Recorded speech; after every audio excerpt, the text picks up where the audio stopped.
même si ça fait 23, 24 ans que le service est établi, de raconter un peu l'histoire de ce service, parce que je pense qu'il y en a qui croient que ça s'est passé au 17e siècle.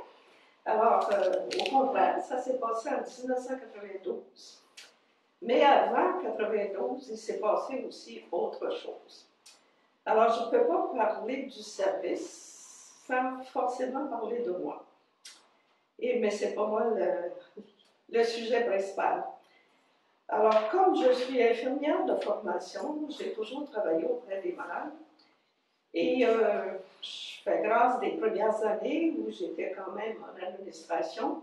Et je vais commencer l'histoire un peu en 1980, où j'étais responsable des soins palliatifs à domicile. Alors, pendant 15 ans, j'ai travaillé comme responsable d'un service qui a commencé avec 3 personnes, puis j'ai terminé avec 30 personnes. Parce que j'ai le don de me mettre les pieds où il n'y a pas d'argent, et partout, je suis obligée de quêter. Alors, j'ai quêté pour rendre le service. Alors, c'est un service qui se disait d'approche globale.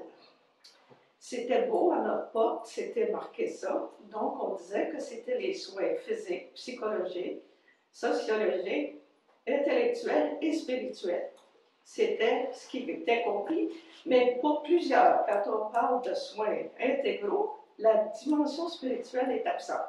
Ça dit souvent physique, psychologique et social. Alors, forcément, c'était des mourants à domicile, donc il y avait beaucoup de soins physiques. Alors, avec les infirmières, on avait tellement de travail parce qu'on couvrait toute la ville de Montréal. Donc, les gens qui nous demandaient, c'était toujours la phase terminale et on acceptait le dernier mois de vie. Donc, on travaillait aussi avec la famille. Et je réalisais qu'on avait tellement de soins physiques à donner qu'on n'avait pas le temps de prendre le temps d'écouter à un autre niveau que d'écouter la souffrance du corps.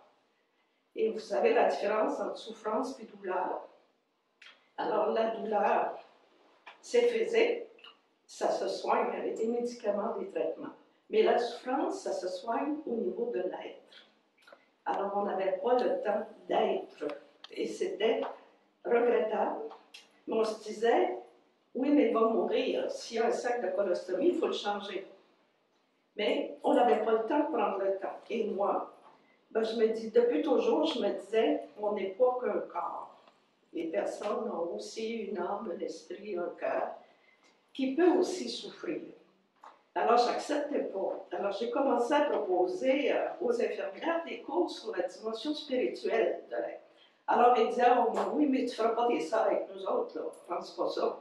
Mais je disais, ce n'est pas mon but, mais c'est le droit du malade d'être accompagné dans cette dimension-là.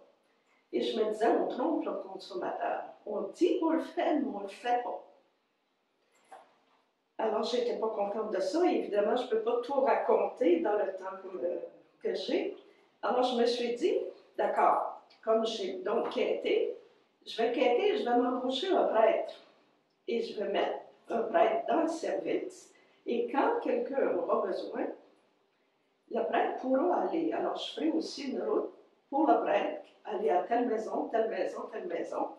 Alors, j'avais fait les analyses de tâches, c'était beau mon affaire. Alors, je décide d'aller vêcher. Je n'avais à peu près jamais mis les pieds là parce que j'ai toujours été dans les hôpitaux. Alors, dans le temps, c'était Monseigneur Grégoire. Alors, comme vous voyez, ce n'est pas le 17e siècle, mais c'est quand même pas hier.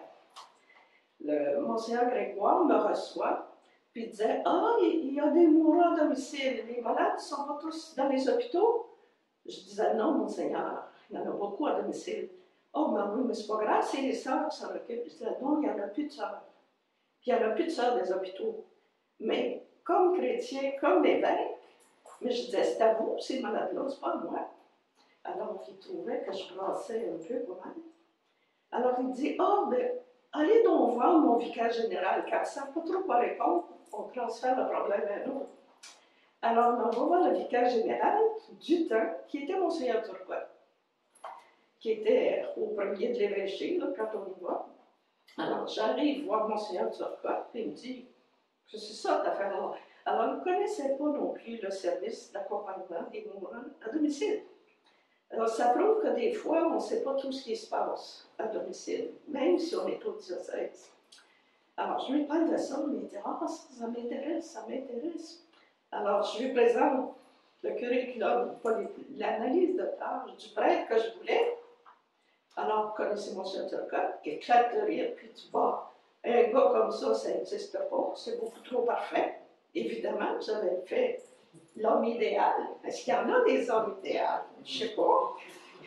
Alors, puis M. Turcotte, en bâtiment, me dit, par contre, ça pourquoi tu veux un prêtre, ça m'intéresse.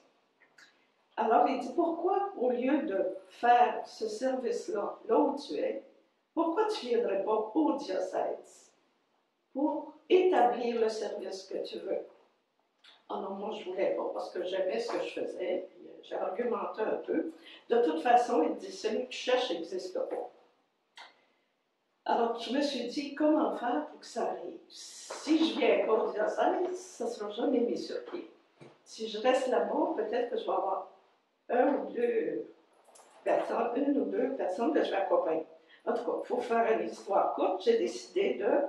Bon, je me suis dit, d'abord, je vais aller me préparer pour être sûre. Alors, je suis allée faire ma maîtrise et j'ai fait mon sujet de mémoire sur le service, le lien entre l'hôpital et le domicile. Toujours parce que c'est sûr que nos malades vont à l'hôpital.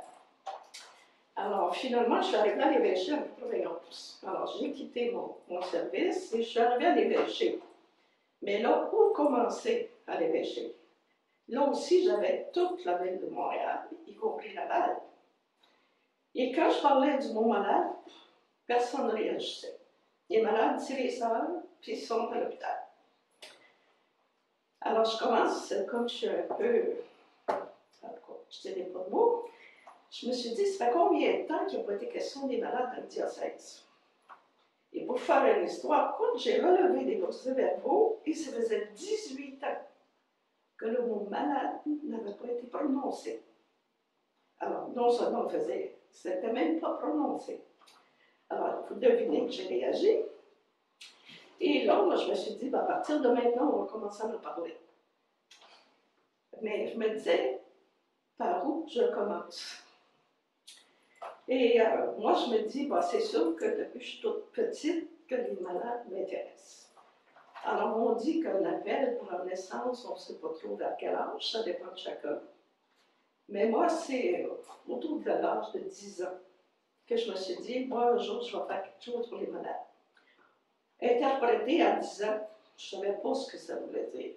Mais là, je me suis dit, écoutons, mon affaire à 10 ans, c'est peut-être aujourd'hui que ça commence.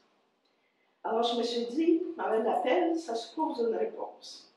Alors, pour moi, je voulais que les malades ne soient pas soignés au niveau du corps. Alors, je me disais, mais comment je vais faire ça? Et je me disais, je voulais qu'ils connaissent le Seigneur. Là, je le dis maintenant, mais je ne disais pas ça à 10 ans parce que je ne savais pas ce que je disais. Alors, je me suis dit, il n'y a pas d'autre chose que prier. Puis demander à l'Esprit, ben là, tu m'as appelé, qu'est-ce que tu veux que je fasse? Alors, je me suis dit, puis je ne suis pas plus contemplative qu'il faut, ou ma forme de contemplation est assez directe. Alors, j'ai dit au Seigneur, t'en veux de la visite? Ben, organise-toi. Dis-moi où aller, puis dis-moi quoi faire. J'ai dit, moi, je ne grouille pas tant que je n'avais pas de signe. Il paraît qu'il a répondu, il n'y en aura pas d'autre que Jonas, mais en tout cas, moi, j'en voulais un pour moi que je comprenne. Alors, un peu, je m'assois au bureau, puis là, j'ai dit, j'attends.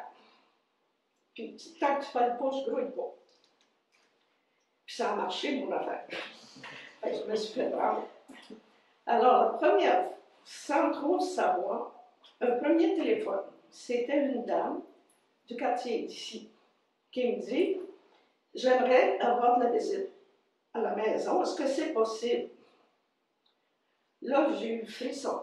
Je me suis dit, ça y est, c'est un signe. Il y a quelqu'un qui appelle, c'est pas moi qui avais appelé. Bien là, j'ai dit, quand on ne sait pas quoi dire, on dit, ben, je vais voir ce que je peux faire.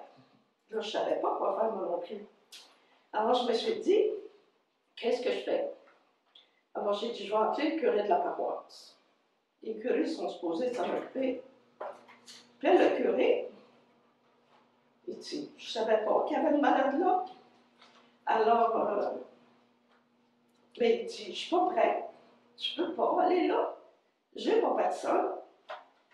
Mais il dit, ben vraiment, dans le temps, c'était Monsieur le Cavalier, qui est décédé maintenant. Alors je lui dis, ben tu ne peux pas y aller. J'étais un petit peu, c'était quand même un collègue. Alors je lui dis, mais tu ne peux pas y aller, toi? Mais il dit, oui, mais moi je ne suis pas habituée avec les malades, je ne sais pas quoi faire avec eux autres. Puis surtout, si elle meurt, moi j'ai peur de ça. Ben je dis, voyons donc. Ça fait que là, j'ai dit, ben, j'ai dit, fais au moins un effort, vas-y. Alors, il dit, OK, d'abord. Le lendemain, je reçois un téléphone, une demande de rendez-vous. Quelqu'un qui me dit, je prends ma retraite et j'aimerais vous voir. Je ne savais pas, moi. Je dis, ah, OK, je donne un rendez-vous. Comme j'arrivais, je n'étais pas trop occupée. Je donne tout de suite le rendez-vous. Elle dit, c'était quelqu'un, elle dit, moi, je suis une vierge consacrée, je prends ma retraite et j'ai du temps à donner au diocèse. Avez-vous besoin de moi? Bien, j'ai dit, vous faites quoi dans la vie? Elle dit, moi, je suis une infirmière, j'enseigne le pastoral de la santé à Grasset. Et là, je prends ma retraite. Mais j'ai dit, vous faisiez quoi? Ben, je formais des bénévoles, puis je les supervisais. Puis elle dit, ils allaient en stage à domicile. Mais elle dit, il n'y a jamais personne qui s'occupe de ce secteur-là. Fait qu'elle dit, c'est comme si je fais de l'enseignement, mais il n'y a pas de suivi. Là encore, deuxième frisson, j'ai dit, oh mon Dieu, mais d'autres signes. Moi, je veux faire ça, puis j'avais une malade. J'ai dit, vous demeurez où? La madame demeurait le voisin ici, en haut, sur la route d'Auteuil. Puis la malade venait d'ici. Puis l'évêque, le vicaire épiscopal venait d'ici, de la région nord. Fait que là, moi, j'ai dit, wow, là, arrête de parler. Là, je trouvais que j'avais assez de signes pour cette semaine-là, tu sais. Alors, j'avais le vicaire épiscopal, j'avais la première infirmière, puis j'avais la malade. Puis j'avais la rue, puis le quartier. Fait que là, j'ai dit, bon, ben là, arrête, là, ça suffit. Parce que là, je me disais, si on donne plus que ça, moi, je ne serais plus capable. Et c'est comme ça que le service a commencé.